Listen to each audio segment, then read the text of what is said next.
Assalamualaikum warahmatullahi wabarakatuh.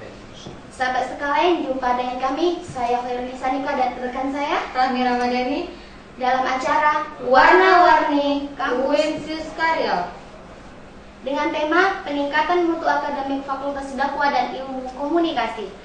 Sahabat sekalian, kita sudah mengetahui bahwasanya setiap fakultas mempunyai yang namanya peraturan-peraturan atau peningkatan mutu akademik. Dan untuk mengetahui bagaimana peningkatan mutu akademik, di sini telah hadir narasumber kita, yaitu PD1 Bapak Dr. Andes Haji Suhaimi MAG. Assalamualaikum Bapak. Waalaikumsalam. Berbicara tentang mutu akademik Fakultas Dakwah dan Ilmu Komunikasi, menurut Bapak, bagaimana kegiatan atau aktivitas di akademik Fakultas Dakwah ini sudah berjalan dengan baik sesuai dengan peraturan-peraturan yang berlaku, Pak? Baik, saya sebagai penanggung jawab dari peningkatan mutu akademik pertama adalah Fakultas Dakwah dan Ilmu Komunikasi, yang sekarang sudah berjalan sekalipun belum sampai kepada maksimal yang kita harapkan. Yang pertama, dulu kita kan mengambil KRS itu kan agak melalui manual gitu kan. Ya, pembayaran kuliah di UIN yang sudah ada di sana. Sekarang kan sudah ada peningkatan oleh online. Jadi kita online kan mulai dari akademik UIN sampai ke akademik fakultas itu sudah ada online. Itu diserahkan kepada mahasiswa. Ternyata nanti memang ada sedikit gangguan dari online kita yang agak lambat sedikit. Itu dari segi sistem online sudah berjalan. Yang mudah-mudahan yang ke depan ini bisa nanti tidak terlalu lama kita di online masing-masing. Seluruh mahasiswa sudah karyawan. Kemudian dari sistem pelayanan pelayanan prima. Pelayanan prima itu menyangkut dengan manusia gitu. Ternyata di fakultas kita bagian akademik itu kekurangan tenaga administrasi, terutama dari segi seperti Ibu Prima sekarang ini itu menangani satu jurusan itu ada satu orang. Bayangkan berapa jumlah mahasiswa fakultas dakwah termasuk juga fakultas jurusan ilmu komunikasi itu sekitar 700 orang dilayani oleh satu orang. Nah, ini kita memang di pihak fakultas agak sedikit kesulitan karena permintaan tenaga administrasi itu adalah kita melalui UIN. Jadi kalau nanti ada jatah dari UIN, kita akan dapat nanti tenaga administrasi yang mudah-mudahan ke depan ini untuk tahun 2013 kita dapat jatah nanti dari ilmu komunikasi. Kemudian itu dari segi pelayanan prima ya, dari segi tenaga administrasi. Jadi kita menyangkut dengan masalah menyangkut pada orang ya yang melayani mahasiswa, karena mahasiswa terlalu banyak ke sana, kemudian pelayanan kurang maksimal. Itu bukan disebabkan oleh manusianya, tapi adalah kekurangan tenaga ini. Maka sekitar 700 orang mahasiswa dilayani oleh satu orang. Kalau di segi ilmu pengimam Islam PNI itu cukup bagus satu orang, kemudian MD juga satu orang pelayanannya pengimannya, kemudian BPI juga itu satu orang. Tapi yang namanya itu adalah di ilmu komunikasi.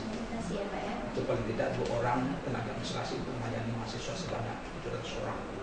Sekarang baru 1 orang. Kita sudah minta berkali-kali. Kemarin ada rapat di rektor mulai dari tahun 2011 sampai tahun 2015 itu kekurangan tenaga administrasi kita sebanyak 13 orang.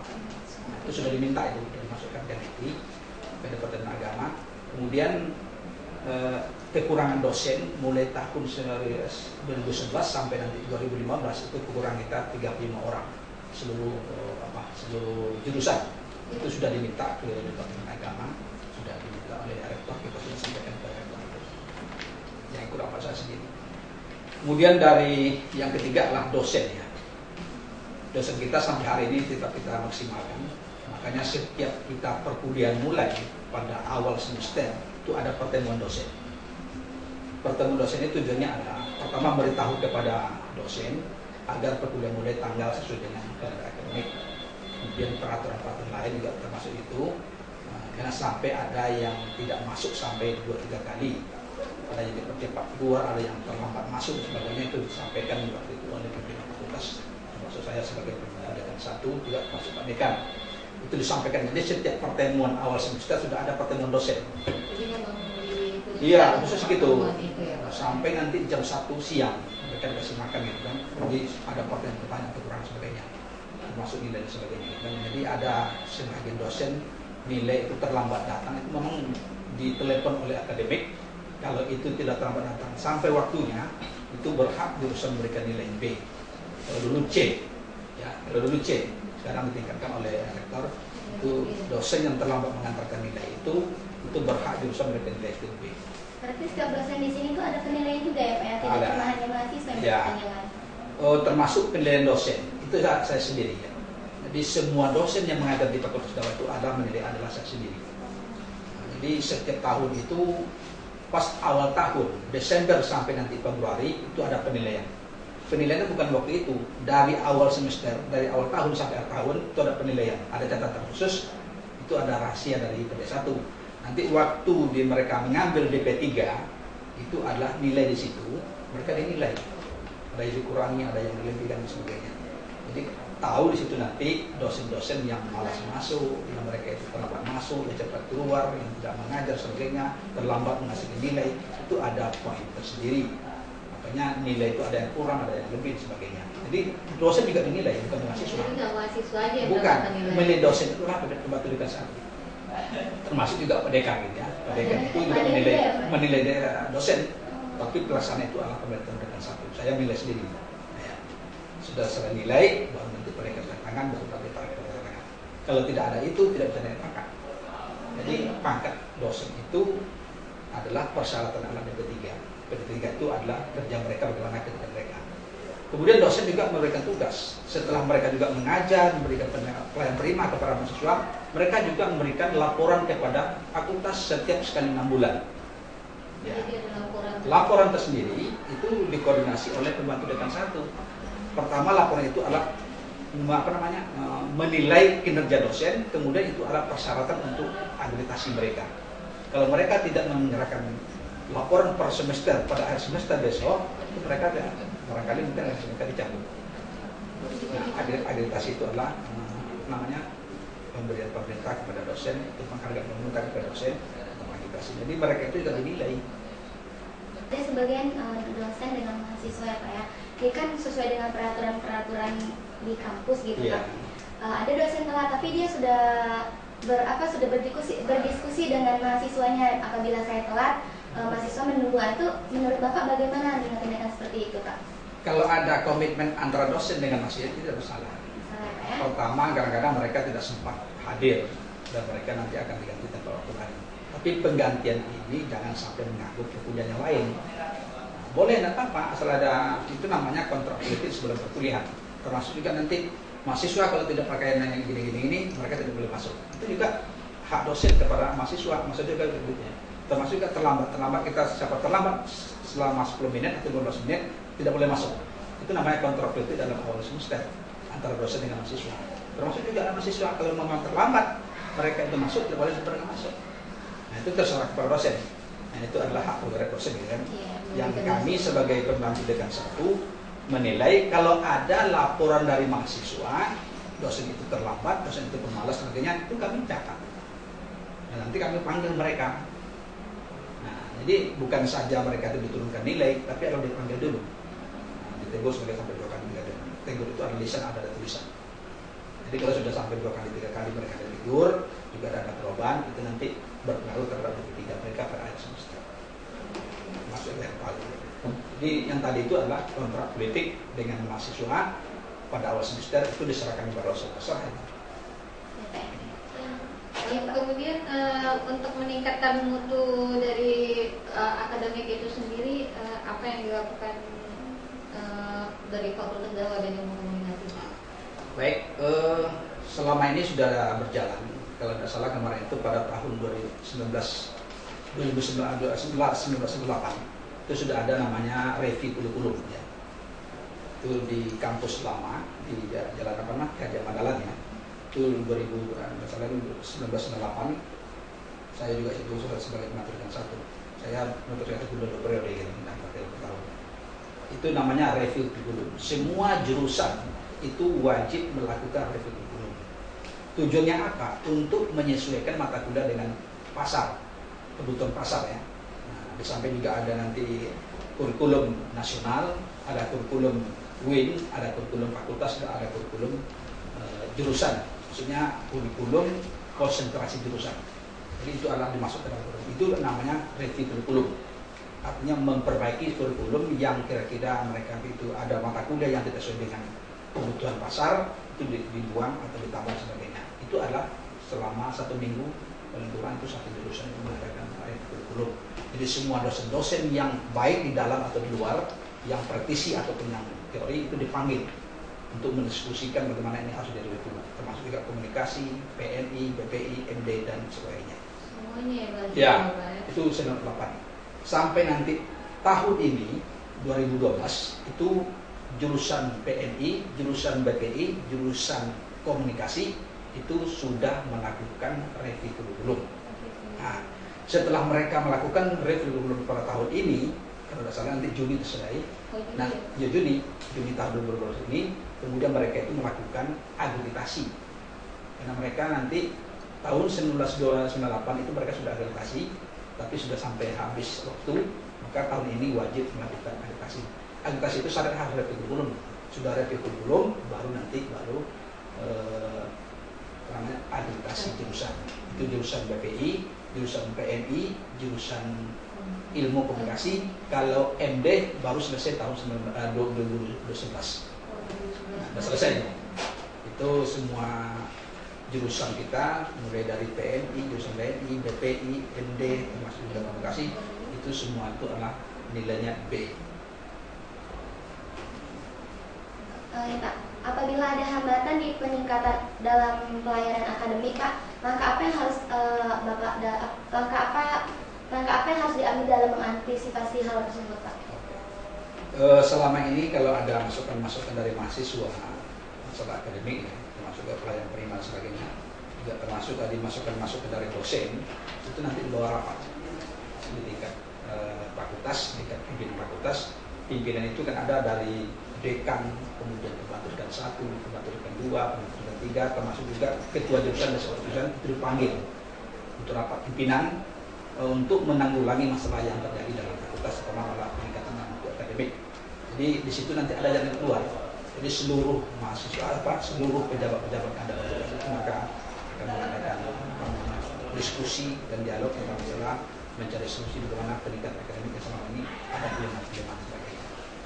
Iya, terus di Fakultas Dakwah ini kan udah terjalan KRS online, Iya. kemudian kita juga udah ada KHS online simak ya Bapak tahu sendiri, tapi kan seperti yang Bapak ketahui juga teman-teman banyak yang belum tahu nih bagaimana sih sebenarnya sistem dari KRS itu sendiri. Sebenarnya mahasiswa itu harus mereka mungkin terbiasa waktu di mereka di SMA gitu kan. SMA itu kan istilahnya kalau istilah pisang ditumbak baru dimakan. Jadi mengumbak pisang itu kulitnya ditumbak, dibuang baru dikasih dengan siswa. Tapi kalau sudah ada perguruan tinggi, mereka dikasih pisang. Masa mereka dikasih pancing. Masa mereka mau mancing atau tidak, mau dimakan atau tidak. Tapi karena kebiasaan itu ada di SMA, mereka kadang-kadang datang ke kampus suka lihat pengumuman. Kemudian mereka mungkin kurang pergaulan sebagainya. Padahal pada awal-awal semester pada penerimaan mahasiswa baru itu kan semua pejabat tadi dikumpulkan di depan, ya, mulai dari dekan sampai kepada tenaga administrasi itu diperkenalkan. Ini jurusan ini komunikasi ini PD1, PD2, dekan, ini adalah akademik, ini adalah umum sebagainya, lengkap semua diperkenalkan oleh fakultas. Kemudian nanti PD1 menjelaskan bagaimana akademik, bagaimana sistem kita mengambilkan KRS, sistem online. Nah, itu diserahkan mahasiswa. Bagaimana kita mau mengambil nilai itu dalam menulis simak. Kita kan simak ada sekarang ini kan. Dulu simak itu kan di depan di UIN fakultas, di UIN direktor. Sekarang dipindahkan ke fakultas untuk mempermudah mahasiswa mengambil nilai. Nah, informasi ini sudah disampaikan pada awal-awal penerimaan mahasiswa, termasuk juga pengumuman-pengumuman yang ada di bawah itu kan. Tapi mahasiswa itu kan karena datang ke kampus mungkin kurang pergaulan, mungkin tak tahu kan, bagaimana nggak tahu gitu ya. Jadi perlu nanti disesuaikan oleh fakultas untuk selanjutnya supaya lebih maksimal, termasuk juga mahasiswa-mahasiswa yang sudah tahu itu harus sampai ke mahasiswa. Ini banyak mahasiswa itu tidak datang kampus, kuliah, pulang. Itu kebanyakan. Jika mereka tidak kreatif gitu kan. Nah, pertama mereka tidak punya organisasi. Sebab yang mendidik kita itu bukan belajar aja, bukan di bangku kuliah, tapi yang mendidik mental dan kepegawaian kita itu adalah organisasi. Kalau sudah biasa kita berorganisasi, insya Allah jadi ilmu banyak. Terus gimana? Karena organisasi itu kan ilmu manajemen. Ilmu ada, manajemen itu ada, ilmu bukunya ada. Cuma mempraktekkan manajemen itu tidak bisa kalau tidak ada praktek. Makanya praktek itu adalah wadahnya organisasi. Itu, jadi itu mahasiswa tuh. Jadi mudah-mudahan ke depan ini kita juga sosialisasikan melalui beberapa pengumuman, termasuk juga nanti waktu awal semester kita kan lagi menerima mahasiswa baru ya. Akan ada nanti di situ nanti penyampaian tentang masalah akademik. Itu nanti yang berdato adalah PDKA saya sendiri. Kemudian menyampaikan masalah keuangan itu adalah PD2. Penyampaian masalah peraturan mahasiswa, pakaian dan sebagainya itu adalah PD3. Termasuk juga jurusan, apa yang perlu jurusan. Jadi semua jurusan nanti itu menyampaikan informasi kepada mahasiswa baru. Termasuk juga mahasiswa yang lama. Nah, itu sudah disampaikan setiap tahun itu. Selalu di situ. Pak, untuk langkah kedepannya Pak, apa harapan Bapak untuk Fakultas Dakwah dan Ilmu Komunikasi ini dalam peningkatannya? Ya, harapan kita memang cukup bagus ya, soalnya harapan-harapan ini perlu didukung oleh beberapa komponen, juga termasuk mahasiswa ya. Jadi kalau memang fakultas ada yang punya harapan tanpa didukung oleh mahasiswa kita negara. Jadi semua komponen yang ada di Fakultas Dakwah itu mulai dari pejabat sampai kepada administrasi, termasuk juga dosen, juga termasuk mahasiswa, itu semua itu kompak untuk melakukan bagaimana pencapaian mutu akademik. Kalau itu tidak kompak semua, hanya satu ya yang terkompak, tidak akan jalan. Contohnya tadi kan disampaikan waktu awal semester masalah informasi akademik, informasi ini, KRS sebagainya, banyak yang tahu mahasiswa. Kenapa? Mereka tidak kreatif, tidak ingin tahu, gitu kan? Jadi bagusnya apa? Mahasiswa itu ada keinginan tahuan, ada tinggi keinginannya, makanya mereka itu bergaul sebagainya. Jadi semua kita itu harap itu supaya akademik itu bisa berjalan sesuai dengan apa yang kita harapkan. Semoga semua komponen yang ada di fakultas itu bisa mendukung terhadap akademik ini. Ya, kalian sebagai mahasiswa harus maklum, karena kita di bawah itu sebagai akademik itu memang kekurangan tenaga administrasi. Bayangkan tadi jumlah mahasiswa 700 orang dilayani oleh satu orang misalnya. Nah, bayangkan ada yang mahasiswa orang marah-marah gini-gini. Iya, terkadang terjadi problem. Iya, soalnya kadang-kadang yang administrasi itu kan udah capek ini kan, atau ini sebagainya. Ternyata mahasiswa itu mendesak sebagainya, jadi emosi gitu kan. Itu perlu dimaklumi karena satu orang itu melayani 700 orang setiap hari gitu kan. Yang mudah-mudahan ke depan nanti kita sudah sampaikan kepada Pak Rektor, tenaga administrasi mulai tahun 2011 sampai 2015 itu sebanyak 13 orang kita kurang tenaga administrasi. Kemudian dari tahun 2011 sampai tahun 2015 itu kekurangan dosen kita 35 orang setiap 4 jurusan. Sudah sampaikan itu. Tapi sampai sekarang belum ada realisasi karena sudah sampaikan ke Departemen Agama. Yang khusus dari ilmu komunikasi kekurangan dosen itu 20 orang. 20 orang ya. 20 orang. Nah, jadi masing-masing itu tadi sudah 5 orang. PMI 5 orang, MD 5 orang, BPI 5 orang. Kira-kira kapan terrealisasinya Pak? Ini diharapkan tahun 2013. 2013 ini ya 2013 bukan 35 orang. Jadi setiap tahun itu 5 orang sampai nanti tahun 2015 itu sudah sampai target kita 35 orang. Jadi udah tercukupi lah semua tercukupi dosen. Semua kebutuhan dosen termasuk juga tenaga administrasi. Itu harapan kita ini. Ya Pak, mungkin dialog di pagi hari ini cukup sekian aja ya Pak ya. Baik sahabat sekalian, mungkin sampai di sini warna-warni dialog kita. Saya Veronisa dan rekan saya Rami Ramadhani serta narasumber dan kru yang bertugas mohon undur diri. Wassalamualaikum warahmatullahi wabarakatuh.